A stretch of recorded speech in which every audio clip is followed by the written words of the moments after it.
നെതർലാൻഡ്സിൽ നിന്ന് എത്തിച്ച അതിമാരകമായ മയക്കുമരുന്ന് എക്സൈസ് സംഘം പിടികൂടി. തളിക്കുളം എരണേഴത്ത് കിഴക്കൂട്ടയിൽ വീട്ടിൽ സംഗീതാണ് അറസ്റ്റിലായത്. അന്താരാഷ്ട്ര വിപണിയിൽ $1000 വില വരുന്ന കാലിഫോർണിയൻ സൺഷൈൻ എന്ന വിഭാഗത്തിൽപ്പെടുന്ന പ്രത്യേകതരം 50-ൽ പരം LSD സ്റ്റാമ്പുകളാണ് ഇയാളിൽ നിന്ന് പിടിച്ചെടുത്തത്. മൊബൈൽ കവറിനടിയിൽ ഒളിപ്പിച്ചു വെച്ചിരിക്കുകയായിരുന്നു. നെതർലാൻഡ്സ് കേന്ദ്രീകരിച്ച് പ്രവർത്തിച്ചു വരുന്ന വൻ രാസലഹരി മാഫിയയാണ് ഇതിന് പിന്നിലെന്ന് പ്രാഥമിക അന്വേഷണത്തിൽ അറിയാൻ സാധിച്ചതായി എക്സൈസ് പറഞ്ഞു. പ്രതിയെ കോടതിയിൽ ഹാജരാക്കി റിമാൻഡ് ചെയ്തു. Vadanappally excise circle inspector Benny ജോർജിന്റെ നേതൃത്വത്തിൽ assistant grade KR Haridas, civil excise ഓഫീസർമാരായ ബിബിൻ ചാക്കോ, PA അഫ്സൽ, അബിൽ ആന്റണി, റിൻഡോ AF, ഫ്രാൻസി എന്നിവരാണ് പ്രതിയെ പിടികൂടിയ സംഘത്തിൽ ഉണ്ടായിരുന്നത്.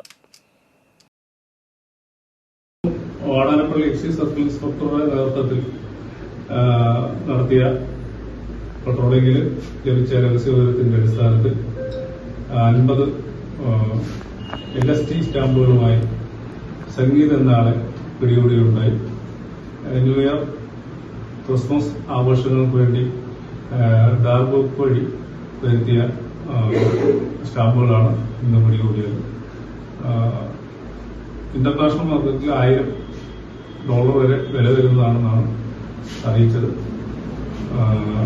തുടർന്ന് ന്യൂ ഇയർ, ക്രിസ്മസ് റെയ്ഡുകൾ കൂടുതൽ ശക്തമാക്കുകയും കൂടുതൽ കേസുകൾ കണ്ടെടുക്കുകയും ചെയ്തു.